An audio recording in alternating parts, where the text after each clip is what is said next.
Buenas tardes.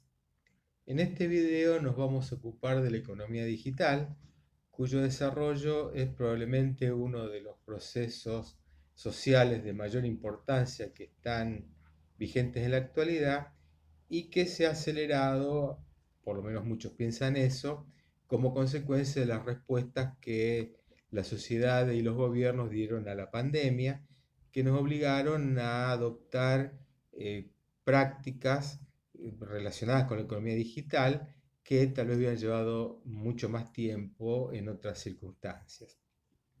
La economía digital, además de implicar importantes consecuencias para nuestra vida, tiene formas de funcionamiento que en algunos aspectos difieren de la antigua economía o de la economía no digital, como yo la voy a llamar, y que nos obliga a desarrollar algunos modelos que permitan captar estas diferencias y que son diferentes de lo que estudiamos en el curso respecto del comportamiento de las empresas y de la determinación de los precios y las cantidades producidas.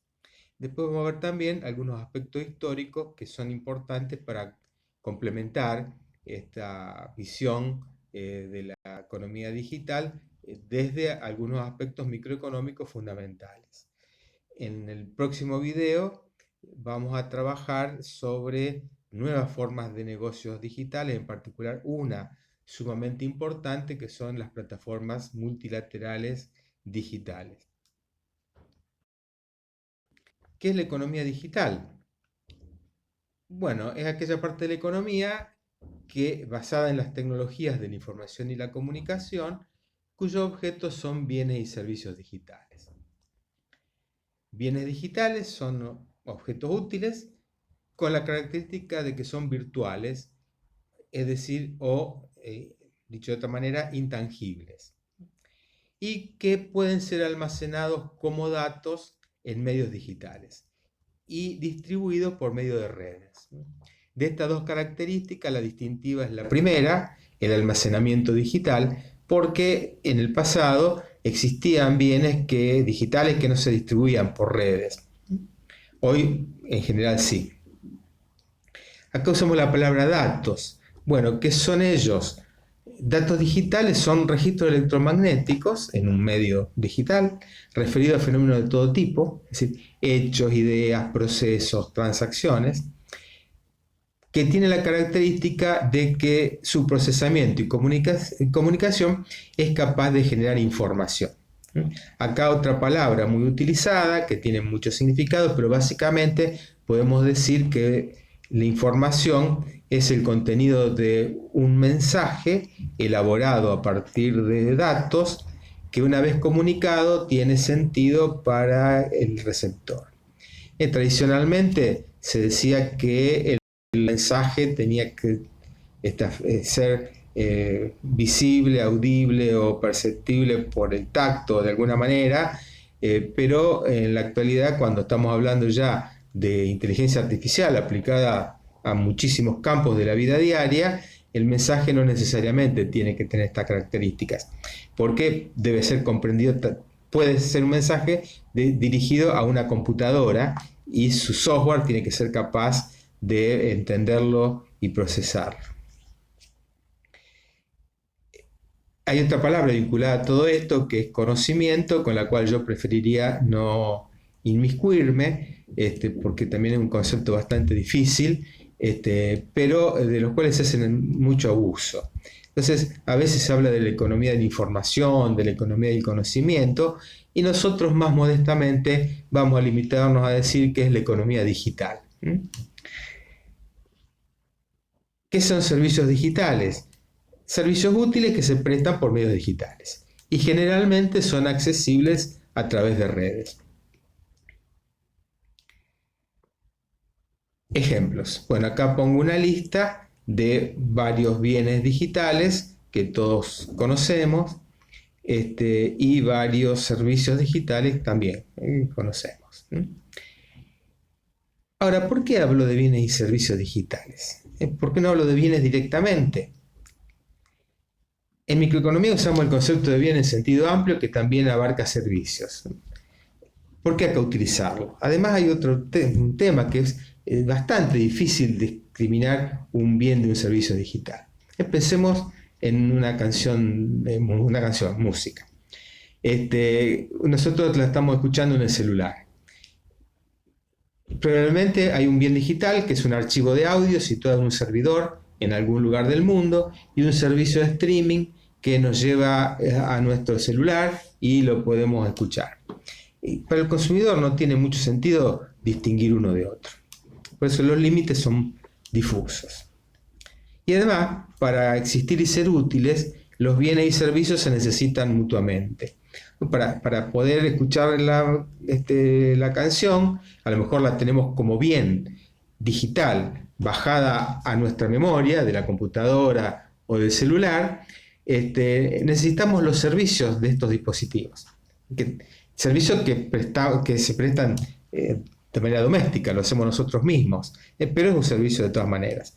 O si no, necesitamos algún sistema más complejo, como los servicios de streaming de varios proveedores que están disponibles para poder escucharlo. Entonces, además, la mayoría de las empresas ofrecen conjuntamente bienes y servicios. Entonces, ¿por qué distinguirlo? Bueno, en el transcurso del video vamos a ver que es necesario distinguirlos, por lo menos desde el punto de vista económico.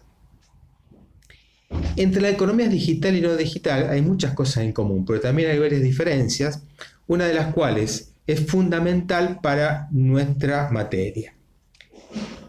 Y es que respecto de los bienes y servicios reproducibles, que son la inmensa mayoría de los bienes, son los bienes que se pueden producir en grandes cantidades y en los cuales en el mundo de la economía no digital, la producción es igual a la reproducción. Imaginemos hacer heladeras. Hay que hacer una y otra vez el mismo modelo de heladeras. Producir es reproducir un modelo de heladera. Lo mismo galletitas. Una y otra, cientos de miles de veces, galletitas muy parecidas, tal vez casi idénticas. Hay bienes que no son así. Por ejemplo, una obra de arte, no es lo mismo el original hecho por el pintor que una copia, por perfecta que sea. Un descubrimiento científico, no se puede hacer dos veces, o un invento tecnológico tampoco, no se puede hacer dos veces. Pero estos bienes únicos no son los más importantes de la economía. La inmensa mayoría son bienes reproducibles. Y en esto la producción es igual a la reproducción y la reproducción implica insumo de recursos. En consecuencia, producir una unidad adicional, reproducir una unidad adicional, tiene un costo marginal positivo y significativamente mayor que cero. El doble signo significa que es significativamente mayor, mucho mayor. En cambio, en la economía digital, la producción y la reproducción son procesos muy diferentes. Sigamos con el ejemplo de la música. Producir una nueva canción de los Rolling Stones es algo bastante costoso. Se necesitan creatividad, ingenio de los autores de la canción, hacer los arreglos, instalaciones para tocarlas, se necesitan a los músicos, que seguramente tienen altos honorarios, y como resultado una nueva canción de los Rolling Stones es bastante costosa, es decir, tiene un costo significativo. Pero reproducirla, una vez que se la cantó, o se la ejecutó, y se la grabó, reproducirla tiene un costo insignificante, es copiarla en un medio digital, cosa que hacemos todos los días sin darnos cuenta, casi, ¿no? El costo de eso es insignificante. Lo mismo, enviarla o distribuirla por un sistema de streaming. Montar el sistema de streaming, es extremadamente costoso. se necesitan servidores, sistema de comunicación, operación de satélites, antenas, cables, un montón de gente trabajando en eso. Pero reproducir una vez más la última canción de los Rolling no tiene casi costo. Escucharla una vez más. Entonces, en la economía digital, como la reproducción tiene un costo insignificante, el costo marginal es aproximadamente cero. Si yo ahí hubiera puesto igual a cero, bueno, no me hubiera equivocado por mucho, es prácticamente cero. Ahora bien, en equilibrio, en la economía digital, como el costo marginal se iguala al ingreso marginal, el ingreso marginal es positivo y significativamente superior a cero. En cambio, en la economía digital, el ingreso marginal es prácticamente cero, o directamente cero, lo cual es llamativo. Nosotros le dábamos en la materia tanta importancia al ingreso marginal y ahora aparece que en esta nueva economía no vale nada, no tiene importancia, ¿no? Pues veamos qué significa esto. Pensemos un productor de bienes y servicios digitales, bienes o servicios digitales, que puede ser una empresa o incluso una persona individual, que también existe, y en un mercado donde él es monopolista o es un mercado de competencia imperfecta. En el mundo digital, en la economía digital, no hay competencia perfecta. Vamos a pensar, por ahora por lo menos, que la demanda es como la que conocemos, dependiente negativa, y el ingreso marginal correspondiente. Después vamos a ver si esta demanda es válida para todos los casos, pero en muchos casos sí, efectivamente, la demanda tiene pendiente negativa, como en la competencia imperfecta del mundo no digital. Dibujamos el costo marginal sobre la regla de la abscisa y ambas funciones, ingreso y costo marginales, se igualan cerca de cero o cero si ustedes quieren. Este punto le permite al productor determinar la cantidad que va a producir, después se va hacia la curva de demanda y ahí encuentra el precio que los consumidores están dispuestos a pagar. Si el consumidor fija ese precio, está cumpliendo la primera condición de equilibrio y la empresa, está en equilibrio. Si además ese precio es superior al costo medio variable, mayor o igual al costo medio variable, se cumple la segunda condición de equilibrio para el corto plazo y la empresa producirá a corto plazo. Si además el precio es superior al costo medio total, se cumple la segunda condición de equilibrio para el largo plazo y la empresa producirá a largo plazo. Pero acá hay que hacer una salvedad, y es que en la economía digital las empresas muchas veces no consiguen para cubrir sus costos medios totales, porque los costos fijos son gigantescos. Ya hablé un poco de esto respecto del streaming. Entonces es muy frecuente que las empresas pasen bastante tiempo, es decir, a veces años y años, a pérdida, produciendo a pérdida. Diferencia del mundo donde producir a pérdida un tiempo hace que las empresas desaparezcan del mercado. Pero, ¿por qué en el mundo digital no ocurre esto? Y bueno, porque las empresas en primer lugar esperan que la demanda aumente, ya sea porque cambian los gustos y la gente descubre lo valioso que es este servicio, o porque la empresa encontró una estrategia para venderlo mejor. Y también porque muchas empresas en realidad lo que pretenden es que una empresa mayor que ya tiene una infraestructura desarrollada la compre. ¿Por qué? Y porque le gustó la idea, le gustó el negocio, encontró que es complementaria con otros productos que ya tiene, y esta es una expectativa que tienen muchos empresarios que trabajan en esta economía digital, es donde la creatividad y la imaginación pueden ayudar a obtener buenos ingresos. Volviendo a las curvas de costo que tenemos acá, vemos que el costo medio variable desciende, en realidad desciende asintóticamente. Yo no completé el dibujo, pero es lo que podemos saber, porque si el costo marginal es constante y cercano a cero, el costo medio variable va a acercarse a cero cuando la cantidad tiende a infinito. Nosotros ya conocemos modelos de este tipo, que eran los modelos de monopolio natural. Todavía es muy pronto para decir que este mercado es de monopolio natural, lo vamos a ver en unos minutos, pero digo que, o reitero, que es un modelo para nosotros conocido. Vuelvo un poquito para atrás. Cuando yo dije que la empresa se va hasta la curva de demanda y encuentra el precio que los consumidores están dispuestos a pagar, dije algo que a lo mejor les llamó la atención. Porque hay muchos consumidores, entre ellos yo, y tal vez muchos de ustedes, que no estamos dispuestos a pagar nada por muchos bienes y servicios digitales. Es más, nos acostumbramos a que nos lo den gratis.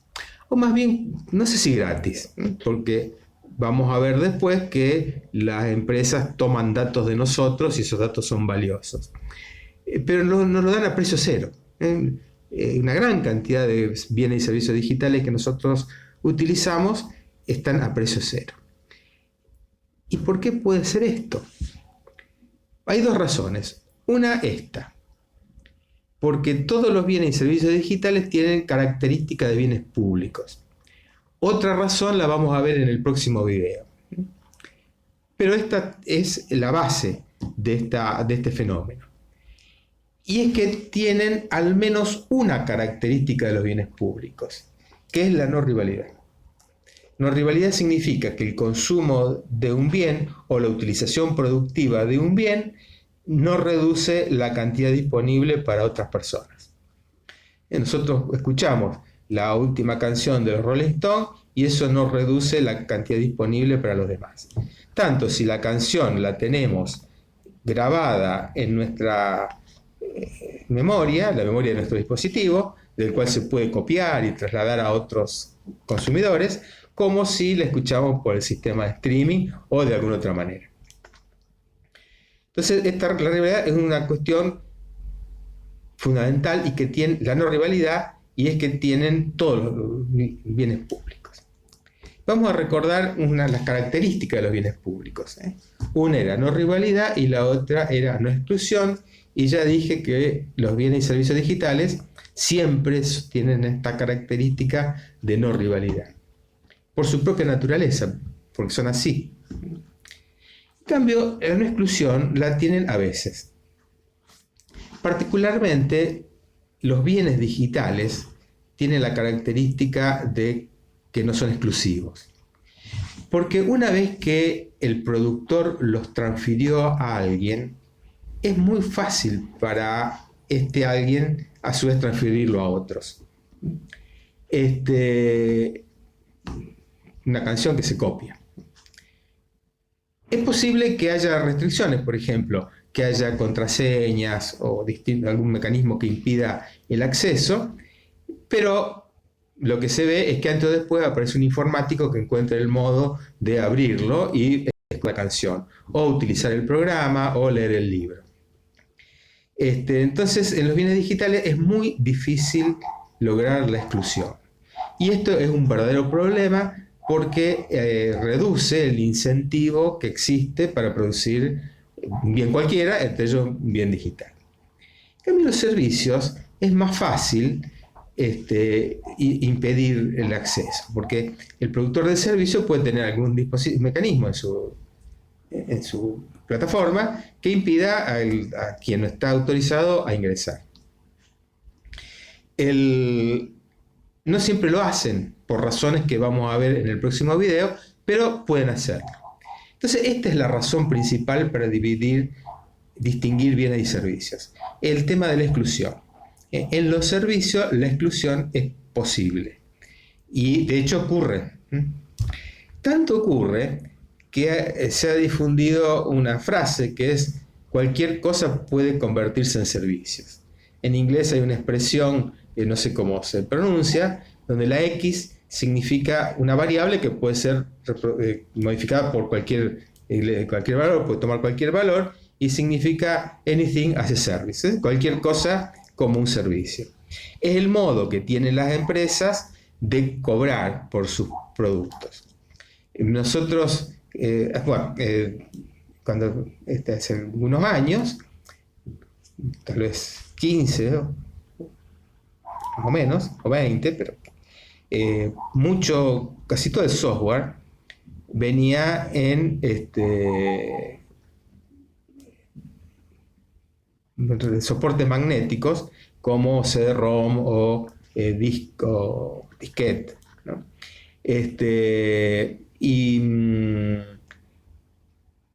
Era muy fácil, bueno, no era muy fácil, pero se podía copiar. Antes o después, algún informático, como yo les dije antes, encontraba el modo de craquearlo.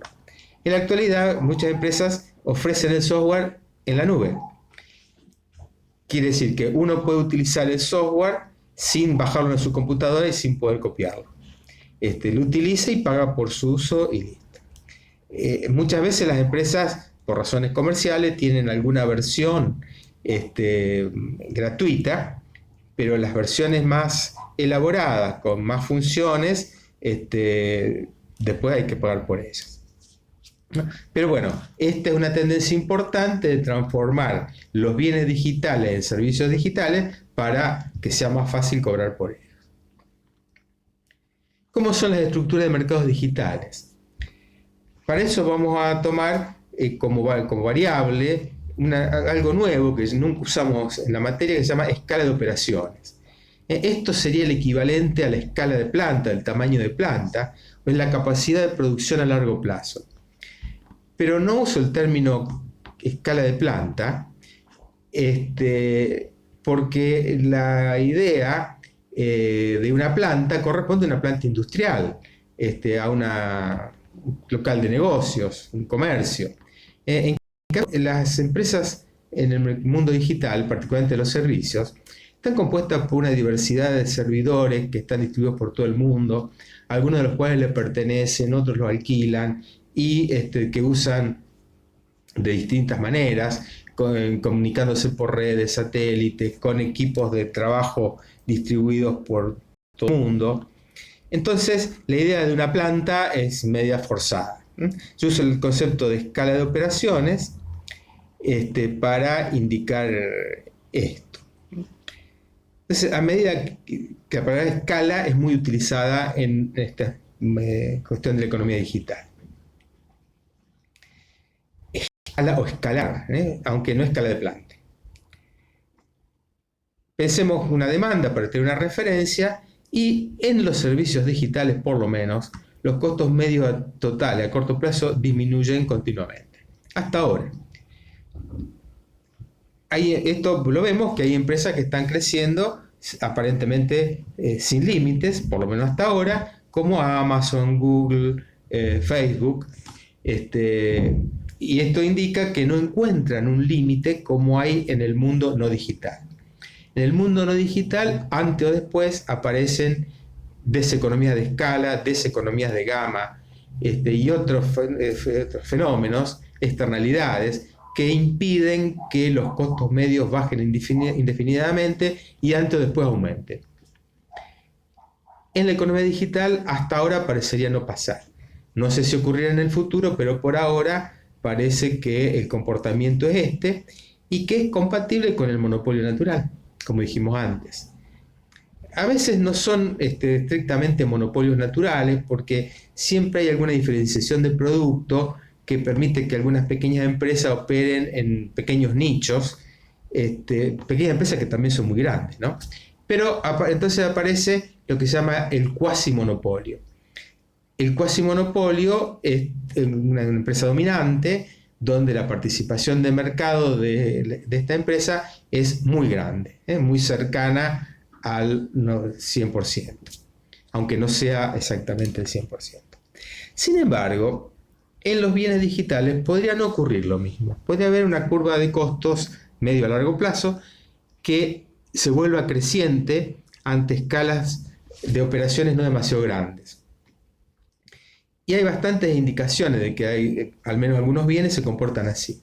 Hay un caso histórico, famoso, y cuando Apple decidió, cuando Apple lanzó el iPhone, decidió producir ella misma las aplicaciones y lo intentó poner en práctica esta decisión.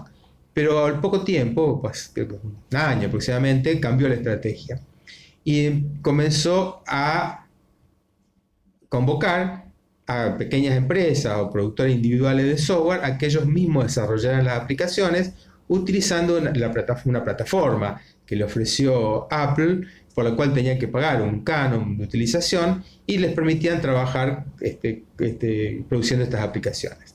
Después estas son auditadas y controladas por Apple, y si superan los controles pasan a la tienda y se ponen en venta. Lo mismo hizo Google para aplicaciones basadas en Android. Entonces eso hace pensar que estas grandes empresas con una enorme capacidad de producción de servicios no la tienen o no les conviene tenerla en la producción de estos bienes.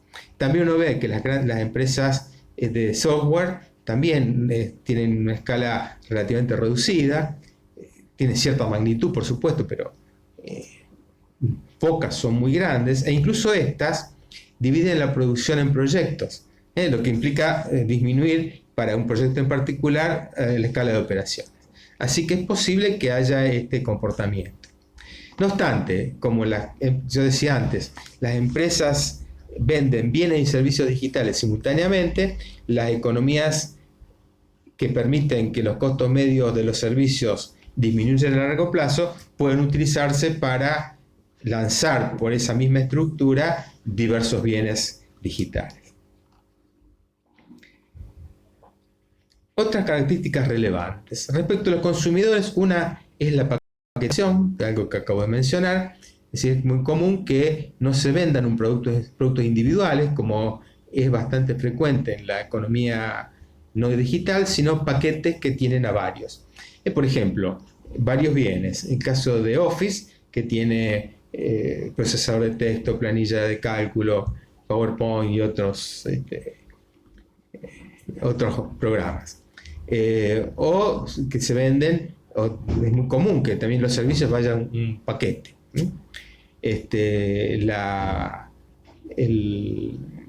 ejemplo, una mensajería electrónica.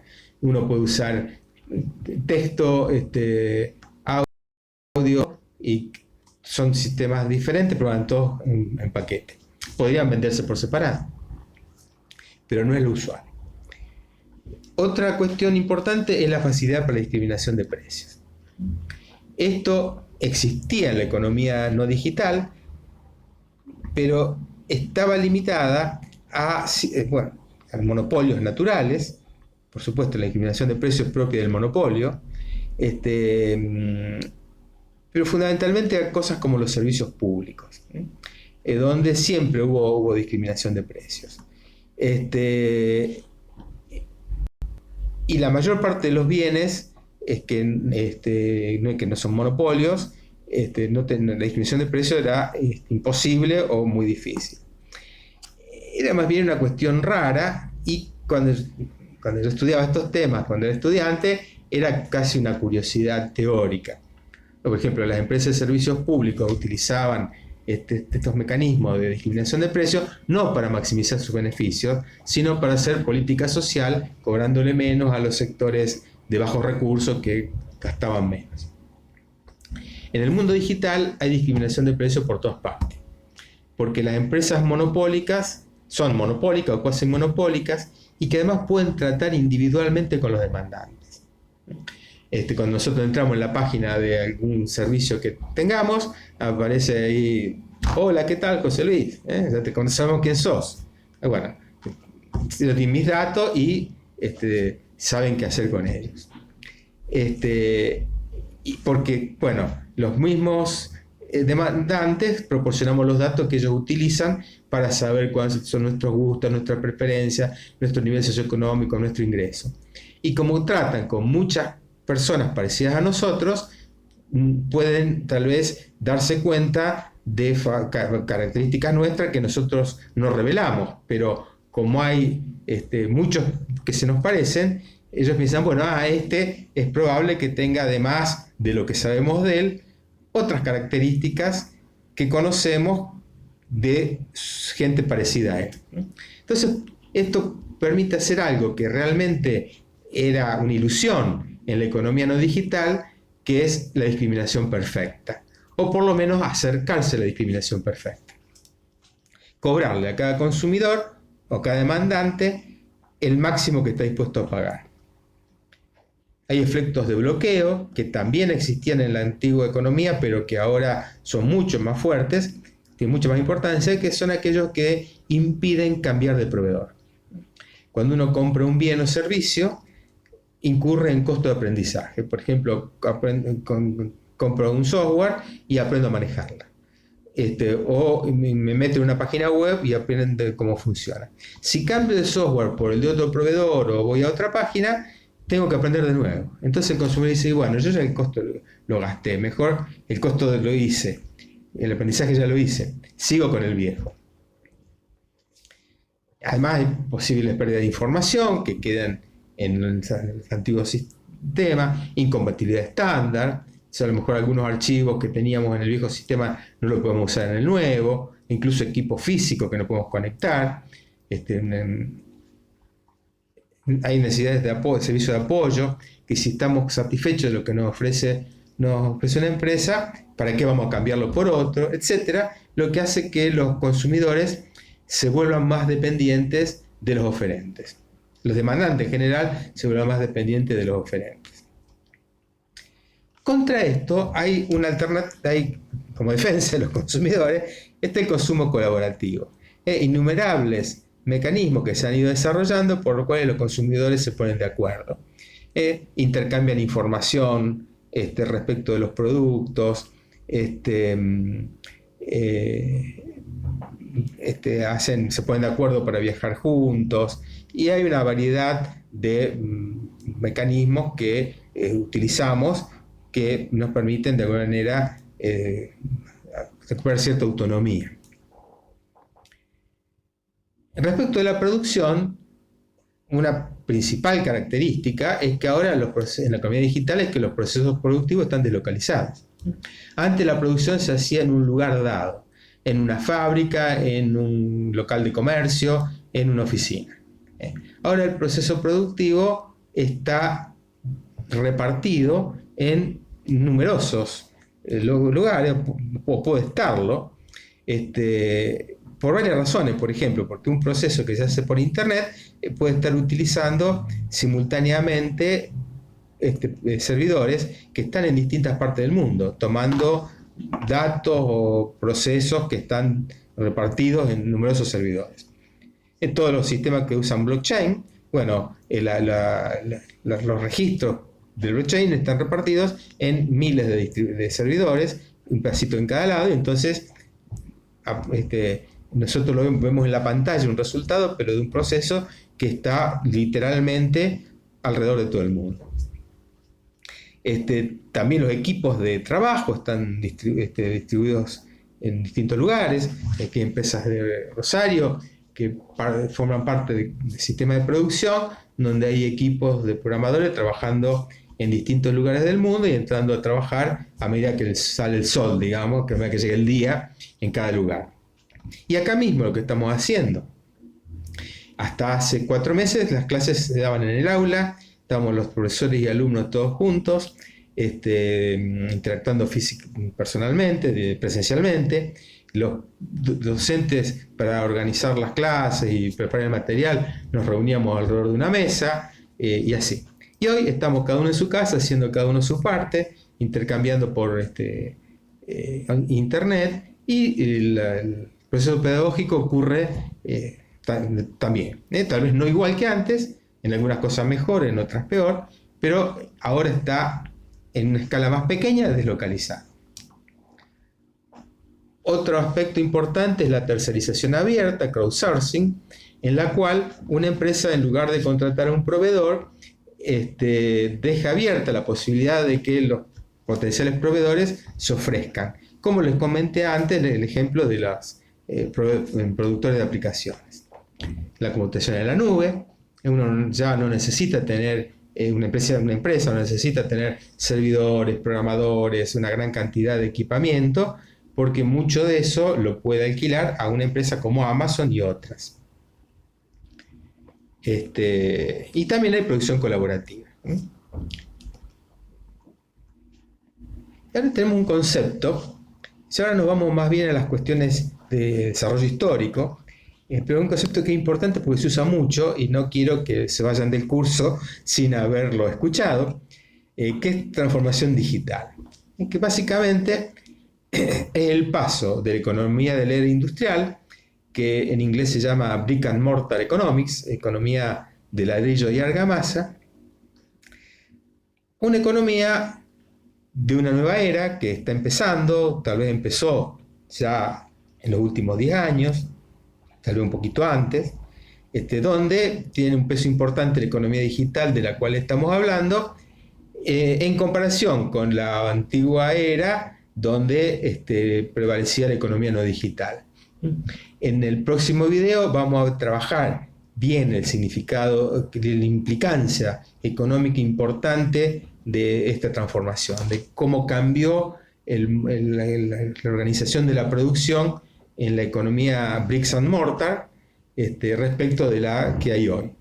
Y cambió muy rápido, fue en pocos años. Ambas economías interactúan. Si la producción y consumo de bienes digitales requiere bienes y servicios no digitales. Y acá pongo un ejemplo que todos conocemos. El mundo digital no puede existir sin objetos no digitales, objetos físicos y servicios de tipo tradicional. A la inversa, la producción y consumo de bienes y servicios no digitales está gobernada por medio de bienes y servicios digitales. Todo lo que hacemos hoy de alguna manera está coordinado, dirigido, controlado por medios digitales. ¿Bien? Y que interactúan. Por ejemplo, el comercio digital de bienes y servicios no digitales. Cosa sencilla. Compramos una pizza. La operación de compraventa y el pago es digital, pero alguien tiene que hacer la pizza, traerla físicamente y me la dejan en casa con el delivery, ¿cierto? Este tipo de comercio hay varios que tienen nombres en inglés, ¿no? Ya todos los conocemos, entre empresas y consumidores, la compra del supermercado, entre empresas que hay provisión de insumos, entre consumidores que, por ejemplo, tienen un bien usado y quieren venderlo a otro, o entre pares que hacen producción y comercio de bienes que ellos mismos producen e intercambian. Entre empresas y gobiernos también. Otro lugar donde vemos esto, que las cosas físicas son gobernadas por la economía digital, por medios digitales, es Internet de las cosas. Cuando son los artefactos, muchos domésticos, que pueden ser gobernados por Internet. Muchos tenemos un aire acondicionado que se puede encender o apagar con el celular desde otro lugar. Bueno, después ya más complicado es cuestiones que tienen que ver con la producción industrial, la robótica. Miren, dice industria 3.0, estoy atrasado. Es industria 4.0, me equivoqué. La industria 4.0 es aquella en la cual en todo el proceso manufacturero hay sensores que van captando información que es transmitida en tiempo real y es utilizada primero para controlar en tiempo real el proceso productivo y después para planificarlo mejor en una próxima etapa. Industria 4.0 con estas ventajas tiene enormes ahorros de costos, y particularmente de energía. Bueno, transporte inteligente, etc.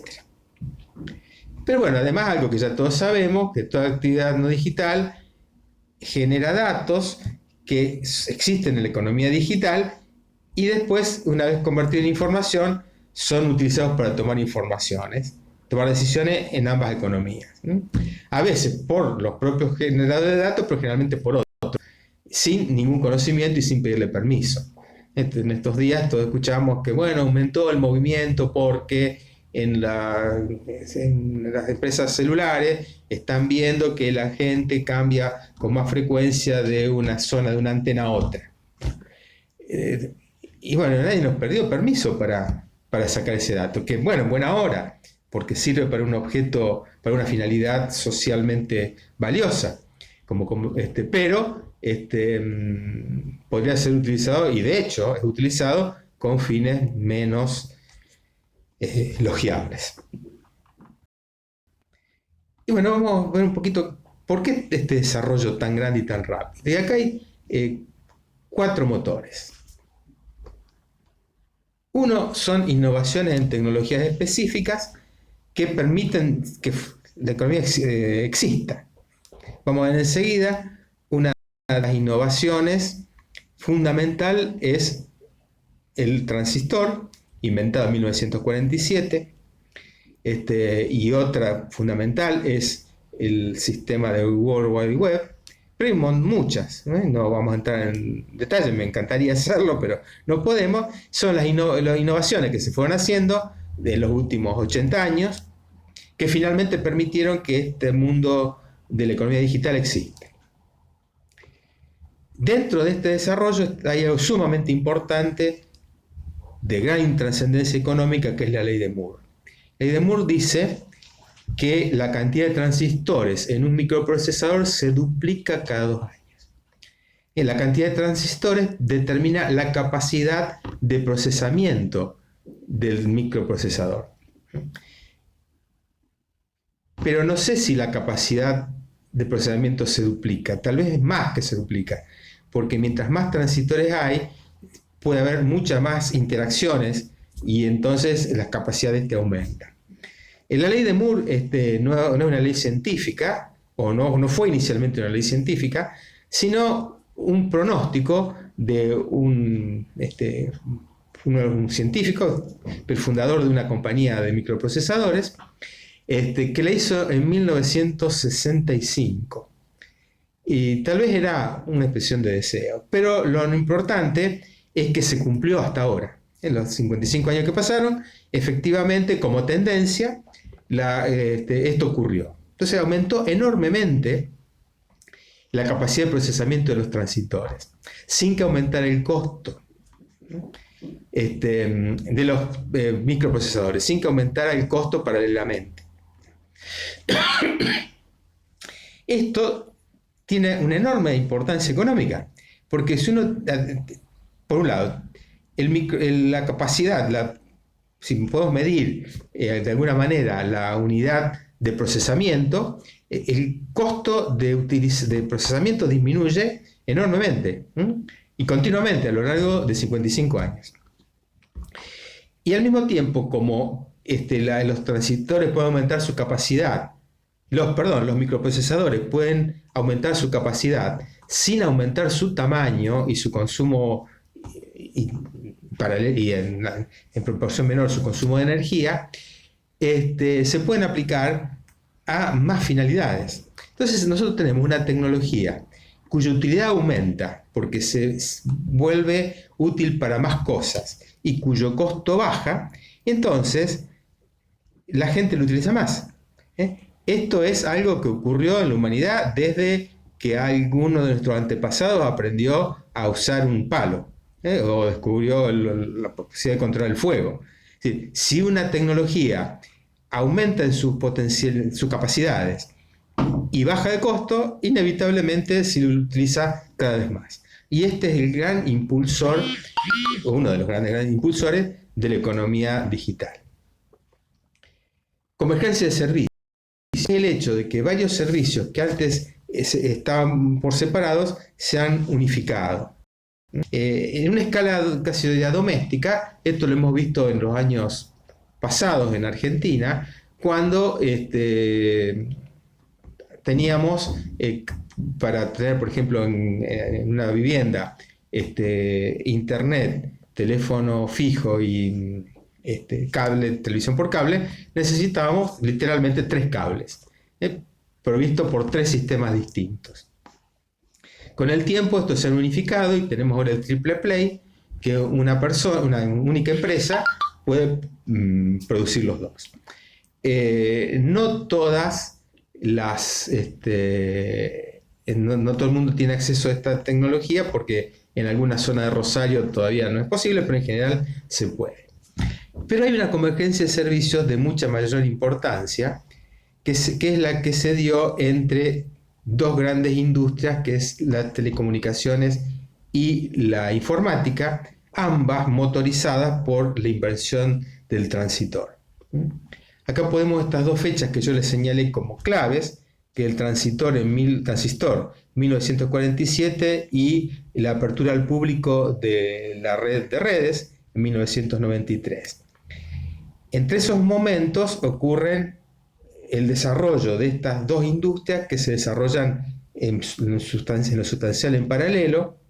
Ya ambas existían, pero tuvieron una gran mejora a partir de la invención del transistor, con numerosos inventos que no voy a detenerme, y que empiezan a converger en la década de 1980 para dar lugar a lo que hoy conocemos como la tecnología de la información y comunicación, y donde ambas industrias se unen en una, muy compleja, con muchas variedades, pero básicamente interactuante.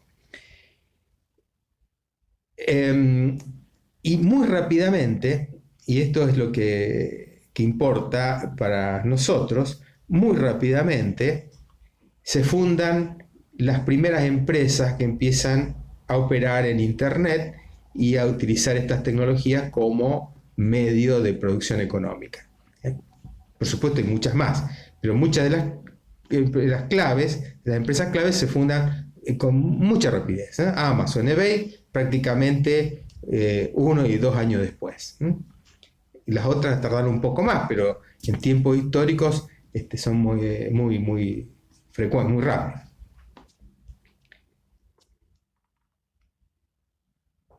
Y el otro motor de la economía digital son los nuevos modelos de negocios, que son el tema del próximo video.